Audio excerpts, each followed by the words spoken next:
Dear students, today we will discuss about sickle cell anemia. Sickle cell anemia is an autosomal recessive disorder. It is related to autosomal chromosomes. Thus, it can occur both in male as well as in females. It is related to RBCs. RBCs become sickle shaped. In the beta chain of hemoglobin, at position 6, glutamic acid is replaced by valine because of mutation in the genetic code. In normal DNA, there should be a code of CTC, which on transcription will form an mRNA having codon GAG, which code for glutamic acid. But in the case of sickle cell anemia, this thiamine of the DNA is replaced by a adenine. So the sequence is CAC on DNA, then it transcribed to mRNA codon GUG, which code for valine amino acid. So in hemoglobin, where there should be glutamic acid, in sickle cell anemia, valine is come there. As a result, RBCs become sickle shaped. As a result of this change in hemoglobin, oxygen holding capacity of hemoglobin is decreased. We will discuss it, understand it with the help of a pedigree. Here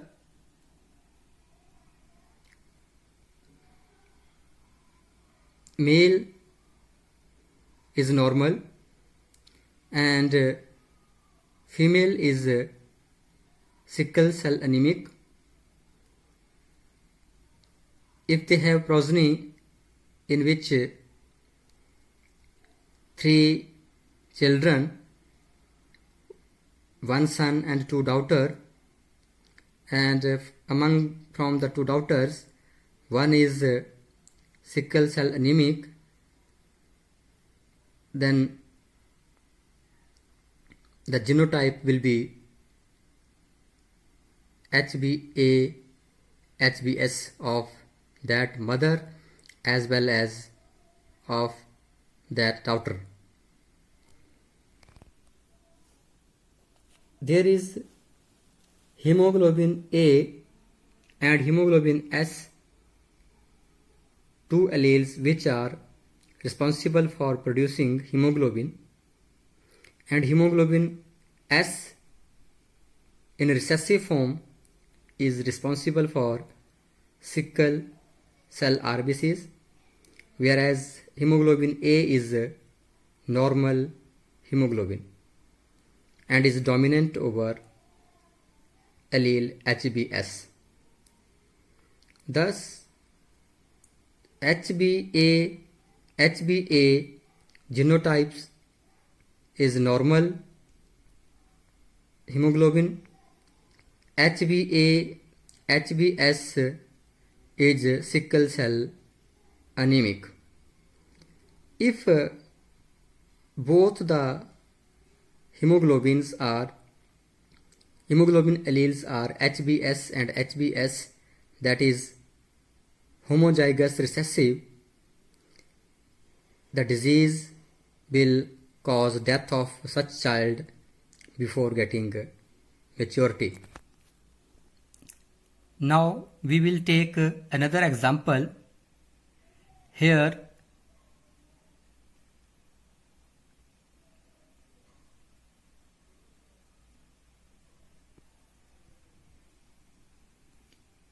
both the parents are hemophilic, father as well as mother.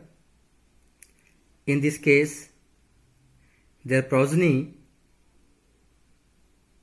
will be 50% hemophilic,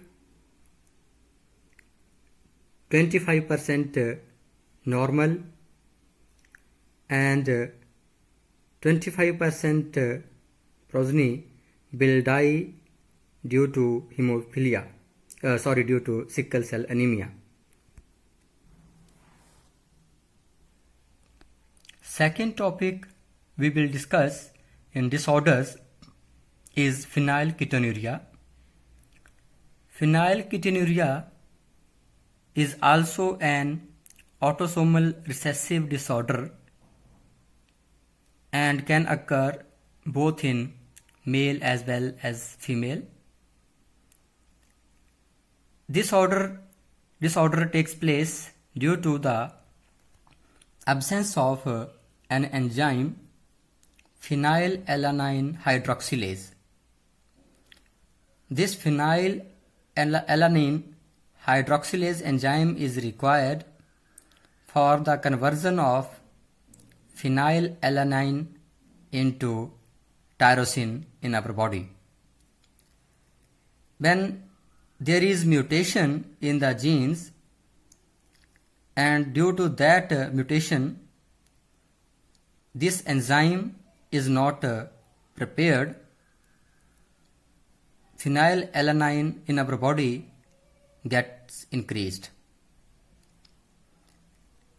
As the level of phenylalanine in our body increase, this phenylalanine get converted into phenylpyruvic acid, which damage the brain. So this is again a fatal disorder. Now we will discuss about pedigree analysis. What is pedigree analysis? Pedigree analysis is used to study human genetics. It helps us to find out different genetical disorder in human beings. As we cannot perform the Mendelian crosses, test cross, back cross, etc. upon human beings due to some ethical reasons. Secondly, the lifespan of human being is very long, so results could not be drawn in one experiment in one generation. Thus, pedigree analysis is very important to study the human genetic disorders very easily. Before studying any pedigree, we have to understood the symbol used in pedigree. The different symbols used in pedigree analysis are as follows. First of all, we use circle, empty circle. Empty circle represent normal female. Square represent male. Rhombus represent that person sex is not specified. Either it may be male or female or transgender. The circle filled with bars is affected female, that is, it show disorder of that particular trait. Square with bars show affected male, and if there is half word square or circle, this means that male or female is carrier and it is heterozygous. this heterozygous carrier nature is only seen in the case of autosomal disorder and not in the disorders which are sex linked. In the case of sex linked disorders, as male has only X chromosomes and other is Y.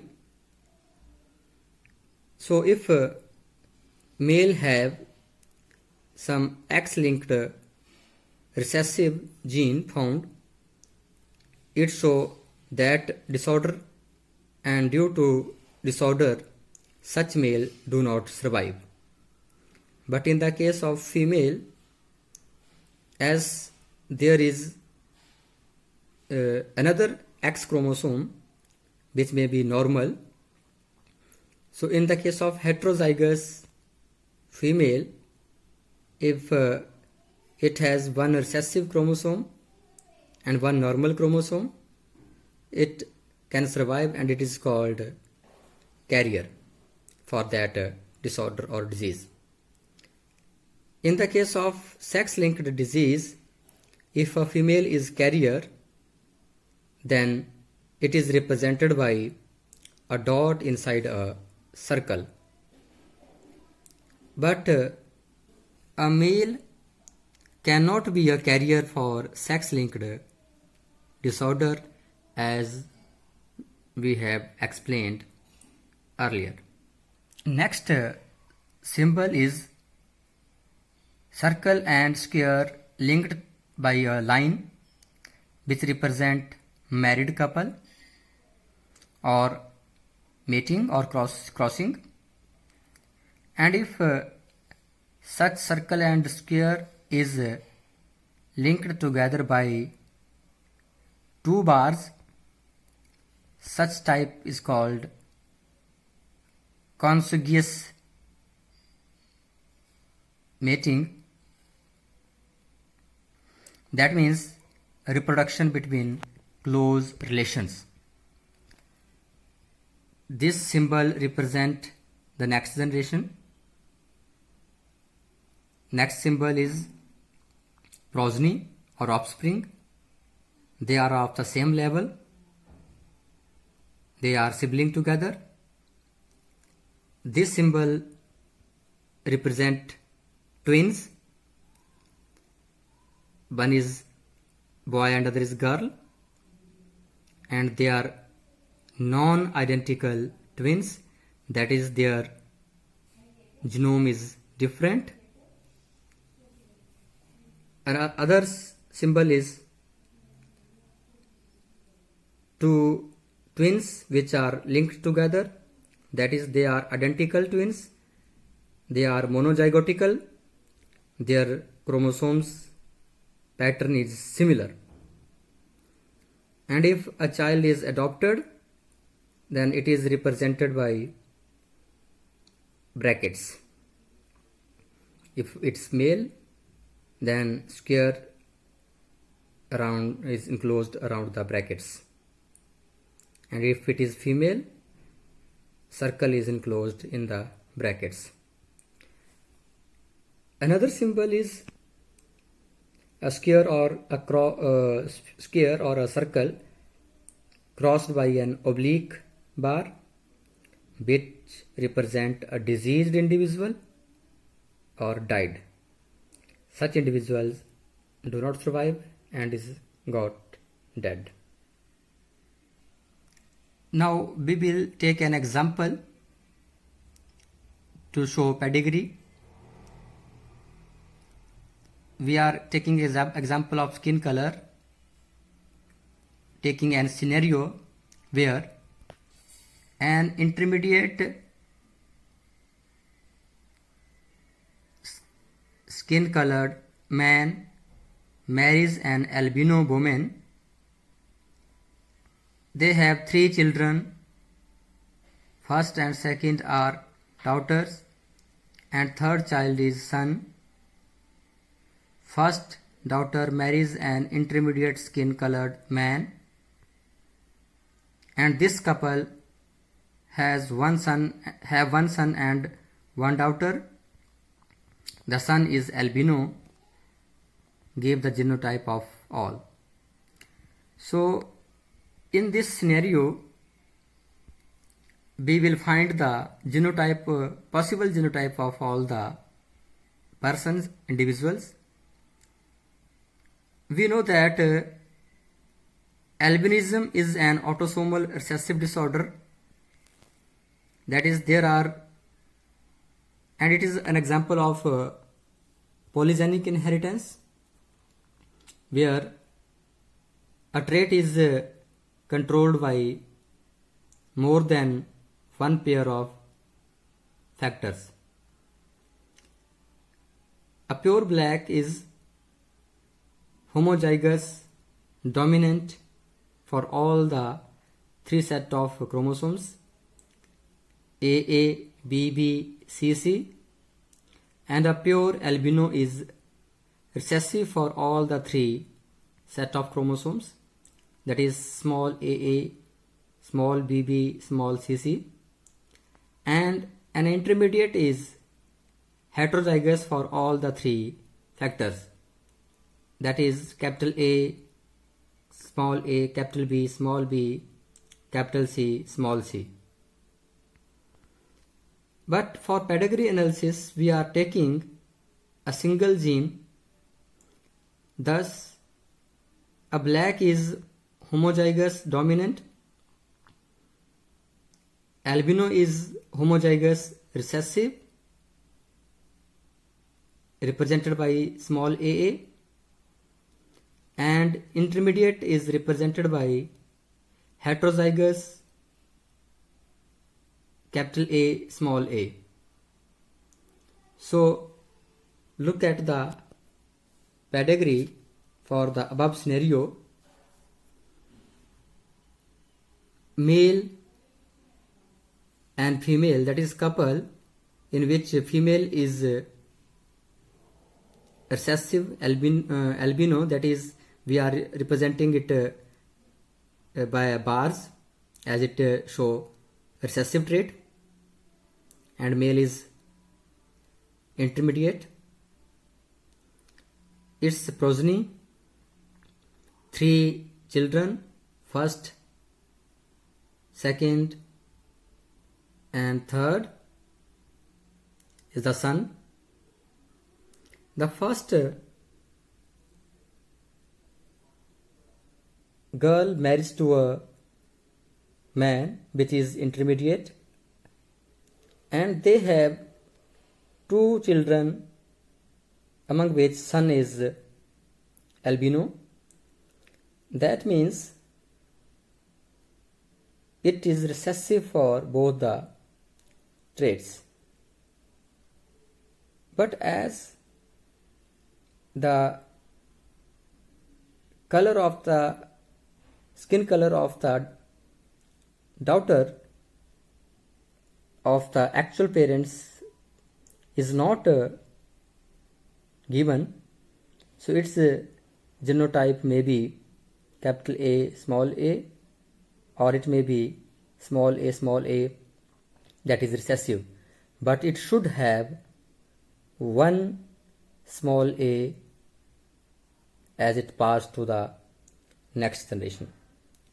And in the same manner, as the father is intermediate, it already has one capital A and one small a. So that is why the next generation, the daughter may have genotype of capital A, small a, or both homozygous dominant capital A, or